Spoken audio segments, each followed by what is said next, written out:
যারা স্কুলের চাকরি করবেন অর্থাৎ শিক্ষক বা অশিক্ষক কর্মচারী হিসাবে তাদের জন্য একটা সুখবর। সুপ্রিম কোর্টের নির্দেশ মেনে পশ্চিমবঙ্গ সরকার 30শে মে এই শিক্ষক পদে নতুন নিয়োগের জন্য নোটিফিকেশন ইস্যু করবেন। মুখ্যমন্ত্রী তা আগেভাগেই জানিয়ে দিয়েছেন। এবারে মোট পদের সংখ্যা হবে 44,203টি। এর মধ্যে থাকবে শিক্ষক এবং শিক্ষাকর্মী উভয় শ্রেণীর পদ। এর সাথে যুক্ত হবে শিক্ষকদের পদ, যেটা আগের যে মোট প্যানেল বাতিল হওয়ার কারণে 25,752 জনের যে লিস্ট ছিল তার মধ্যে শিক্ষক ছিলেন 24,203 জন। সেই পদ হাইকোর্ট এবং সুপ্রিম কোর্টের আদেশের পরে খালি হয়েছে। এছাড়াও আবার নতুন ভ্যাকান্সি অ্যাড করা হয়েছে। নবম এবং দশম শ্রেণীর ক্ষেত্রে 11,517টি পোস্ট এবং একাদশ এবং দ্বাদশ শ্রেণীর জন্য 6,912টি নতুন পোস্ট ক্রিয়েট করা হয়েছে, নতুন ভ্যাকান্সি। এবং গ্রুপ সি অর্থাৎ ক্লারিক্যাল পোস্ট যেগুলো থাকে স্কুলে তার জন্য 571 এবং গ্রুপ ডি এর জন্য 1000 শূন্য পদ তৈরি করা হয়েছে।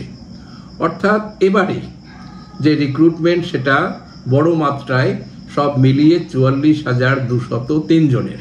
কিন্তু সুপ্রিম কোর্টের নির্দেশ মেনে টাইমলাইন দেওয়া হয়েছে।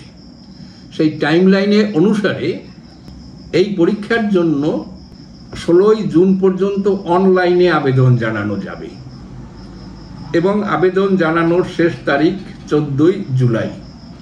এর মধ্যে একটু সমস্যা হয়তো ব্যাপারটা নিউজটায় হয়তো দেখা যাবে যে এটা হতে পারে 16ই জুন থেকে শুরু করে 14ই জুলাই পর্যন্ত, এটা হওয়ার সম্ভাবনা। তবু দেখি আমরা নোটিফিকেশন এলে আমরা এক্সাক্ট ডেটটা বুঝতে পারবো। অর্থাৎ জুন জুলাই জুড়ে এই দরখাস্ত প্রক্রিয়া চলবে এবং পরীক্ষা শেষ করে প্যানেল প্রকাশিত হবে 15ই নভেম্বর এবং 20শে নভেম্বর থেকে কাউন্সেলিং শুরু হবে।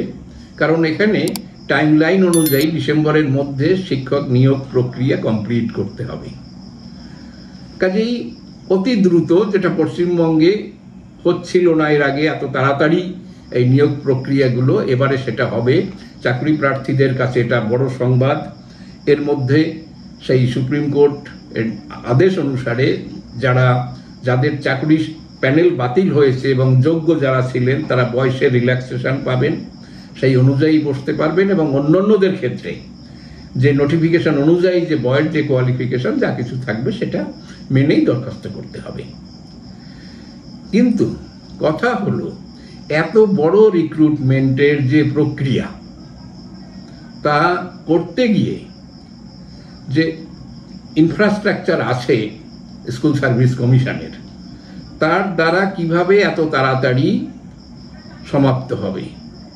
পরবর্তী একটি প্রশ্ন অবশ্যই এসে যাবে যে আগের যেসব সমস্যা হয়েছিল, যে কারণে এত মামলা মোকদ্দমা, এত ভোগান্তি, এত চাকরি চলে যাওয়া, আশা করা যায় সেই অভিজ্ঞতা থেকে শিক্ষা নিয়ে এবার সমস্ত বিষয়টি স্বচ্ছতার সাথে, দক্ষতার সাথে কমপ্লিট হবে এবং যার জন্য কোনো প্রশ্ন আর উঠবে না।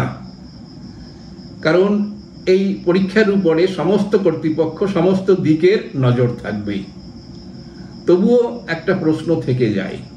ইংরেজিতে যে কথাটা আছে, old wine in new bottle, সেই প্রশ্নটা এখানে আবার থেকে যাবে যে নিউ বোটলে না হয়ে old wine in old bottles.